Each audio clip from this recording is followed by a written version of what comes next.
بسم اللہ الرحمن الرحیم.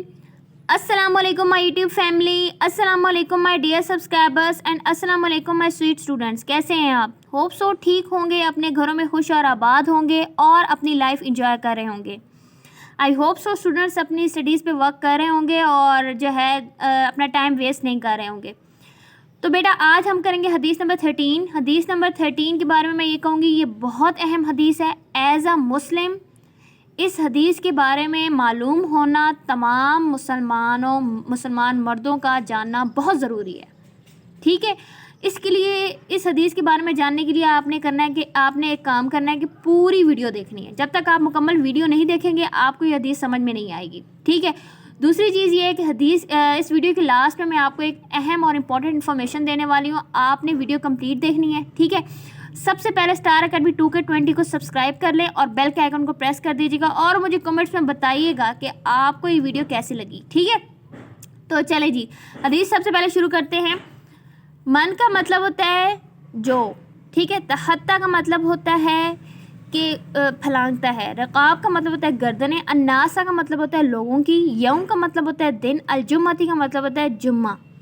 اتخذا کا مطلب ہوتا ہے کہ بنایا. جسرن کا مطلب ہوتا ہے پل. الہ کا مطلب ہوتا ہے طرف. جہنم کا مطلب ہوتا ہے جہنم. ٹھیک ہے, تو اب دیکھیں من تحتا رکاب الناسی یوم الجمعاتی اتخذ جسرن الہ جہنم. جس شخص نے جمعے کے دن لوگوں کی گردنوں پر سے پھلانگ کر گیا گویا اس نے جہنم کی طرف پل بنایا. اب دیکھیں یہ حدیث اب آپ کو سمجھ میں نہیں آ رہی کہ اس کا کیا مطلب ہے. ٹھیک ہے, اب میں آپ کو اس کے بارے میں تھوڑا سا بریف کرتی ہوں. ٹھیک ہے, اس حدیث مبارکہ میں جمعۃ المبارک کے آداب بتائے گئے ہیں.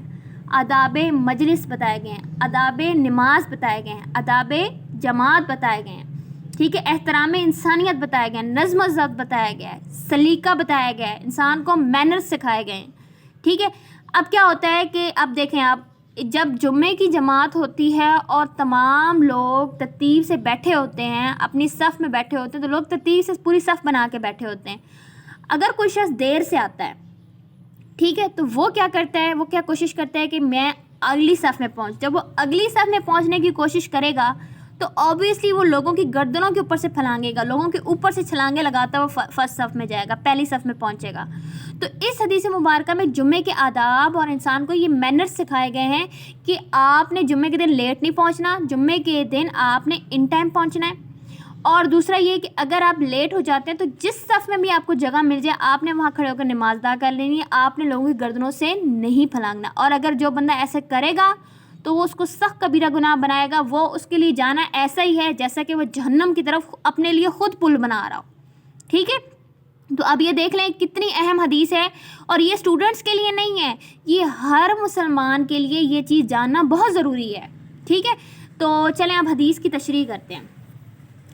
اس حدیث مبارکہ میں آداب جمعہ, آداب مجلس, احترام انسانیت, تہذیب و سلیقہ, نظم و ضبط کی طرف توجہ دلائی گئی ہے. معاشرے کے مندرجہ بالا تمام خوبیوں کے بارے میں ایک جامع تعلیم دینے کے لیے آداب نماز جمعہ کا موضوع بنایا گیا ہے. ٹھیک ہے, یعنی نماز جمعہ کو موضوع بنایا گیا ہے ہر نماز کے لیے. ٹھیک ہے, ہر جماعت کے لیے, کہ جب جمعے کا خطبہ ہو رہا ہو تو اس کے بعد میں آنے والے پہلے سے بیٹھے ہوئے لوگوں کی گردنوں کو پھلانگ کر آگے نہ جائیں, کیونکہ یہ بات آداب مجلس کے خلاف ہے اور پہلے سے بیٹھے ہوئے لوگوں کے احترام کے بھی خلاف ہے. نیز تہذیب و سلیقہ کے بھی منافی ہے. لہٰذا شائستگی کے ساتھ جہاں جگہ ملے وہاں بیٹھ جانا چاہیے. ٹھیک ہے, تو اب یہ آپ امید ہے آئی ہوپ سو کہ آپ کو یہ بات سمجھ میں آ گئی ہوگی, کیونکہ جمعے کی بہت زیادہ فضیلت بیان کی گئی ہے. نبی کریم صلی اللہ علیہ وآلہ وسلم کا بیان ہے کہ جو شخص جمعے کے دن غسل کر کے پہلے مسجد میں اول وقت میں جا پہنچے تو گویا اس نے ایک اونٹ کی قربانی دی, اس کے برابر ثواب ملتا ہے. اتنی فضیلت ہے. ٹھیک ہے, اچھا اب آتے ہیں کہ ایک اہم امپورٹنٹ نیوز جو میں نے آپ کو دینی تھی وہ میں نہیں دینی تھی. انسٹا پہ بہت زیادہ اسٹوڈنٹس کی مجھے ریکویسٹ آ رہی تھی کہ ہمیں ان چھٹیوں میں اپنی اسٹڈیز کو مینیج کرنا نہیں آ رہا. تو آپ کائنڈلی ایک ایسی ویڈیو تیار کریں جس میں ہمیں بتائیں کہ ہم اپنی اسٹڈیز کے ٹائم پیریڈ کو کتنا رکھیں اور کس طریقے سے ہم یاد کریں اور کون سے انوائرمنٹ میں یاد کریں. تو انشاءاللہ اس پہ ورک ہو رہا ہے. ان قریب آپ کو یہ ویڈیو میں اپلوڈ کر دوں گی. انشاءاللہ آپ تک یہ ویڈیو پہنچ جائے گی. تو dear students I hope so آپ کو یہ ویڈیو پسند آئی ہوگی. فی امان اللہ, اللہ حافظ.